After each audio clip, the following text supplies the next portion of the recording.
Hello guys, আমি আবার একটা বোরিং ডে নিয়ে চলে এসেছি। বস্তা পাততে উঠেছে।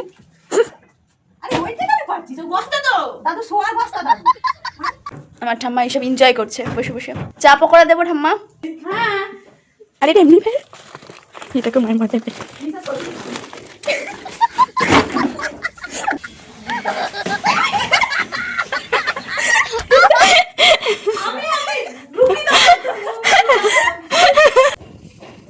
না, এমন ভাবে তাকিয়ে যেন পাড়ার প্রতিবেশীদের ঝামেলা হচ্ছে।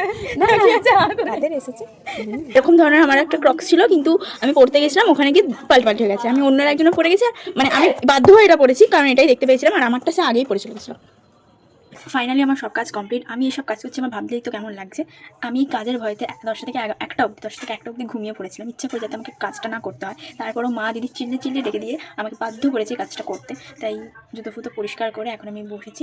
আর তবে এখন আমি যাবো স্নান করতে। আর মা যদি আমার এই ভিডিওটা দেখে তাহলে বলবে, এমনি সময় তো তুই কোনো কাজ করিস না, ভিডিও করছিস বলে এত কাজ করছিস, এত তাড়াতাড়ি স্নান করতে যাচ্ছিস, তাহলে তুই রোজ ভিডিও বানা। আমার মা তো এটাই বলবে। স্নান করে চলে এসেছি, এবার আমি শুরু করবো আমার স্কিন কেয়ার। আমি যদি সারা বছর এইভাবে নিজের যত্ন নিতাম তাহলে অনেক সুন্দরী হয়ে যেতাম, কিন্তু আমি ল্যাথখোর, আমার ভালো লাগে না এসব করতে। আমি যেদিনকে শুধু শ্যাম্পু করি সেদিনকেই চুল ভেজাই, আর কোনোদিনও চুল ভেজায় না। সবসময় আমার চুল এরকম শুকনোই থাকে, আমাকে দেখে মনে হবে যে আমি চান করে এসেছি। এখন খাচ্ছি ডালিয়া, পাঁপড় ভাজা, আর এটা কি আলু ভাজা। পাঁপড়ের নাম শুনলেই তো আমার কুচি একদম তরতাজা হয়ে যায়। এই নে, খাবেও না ছাড়বেও না, ওটাকে রেখে রেখে রেখে রেখে খাবে, কি মজা পায় ভগবান জানে। দিনকে এসে একটা জামা আমি এরফোন থেকে অর্ডার দিয়েছিলাম, এমনি আর কি বেড়ে সেই জামাটা ক্যান্সেল করতে ভুলে গেছে। এটা শিফট হয়ে গেছে, এখন আর ক্যান্সেল হবে না। তোমার পয়সা যাবে পিসমানি? আমার পয়সা নেই। না দিয়েই দিলি, রিটার্ন কেন করবি রে? কতই আর দাম? আমার থেকেই 372 টাকা, আমার থেকেই 372 টাকাটা বেশি হলো। আমাকে ছুঁড়ে মারলি, আমি নিয়ে নিলাম। আনন্দের কথা। আমাদের দাদু ফুচকা খাওয়াচ্ছে। হ্যাঁ, কিছু কন্টেন্ট পাচ্ছে না, যা তাও করছে খালি। গাইস, আধ ঘন্টা ধরে ভিডিও চলছে, কিন্তু আমার পিছনে ভিডিও অন হয়নি। আমাদের ফুচকা খাওয়াচ্ছে জানা।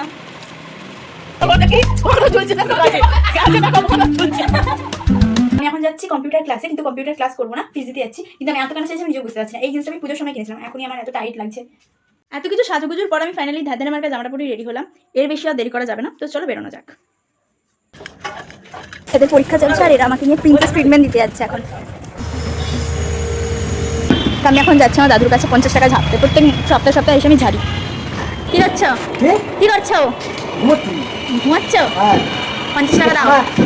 50 টাকা দাও। ঘুরতে যাবো। মুখের ওপর গেট বন্ধ করে দিচ্ছে। তো আজকের ব্লগ এখানেই শেষ করছি। টাটা।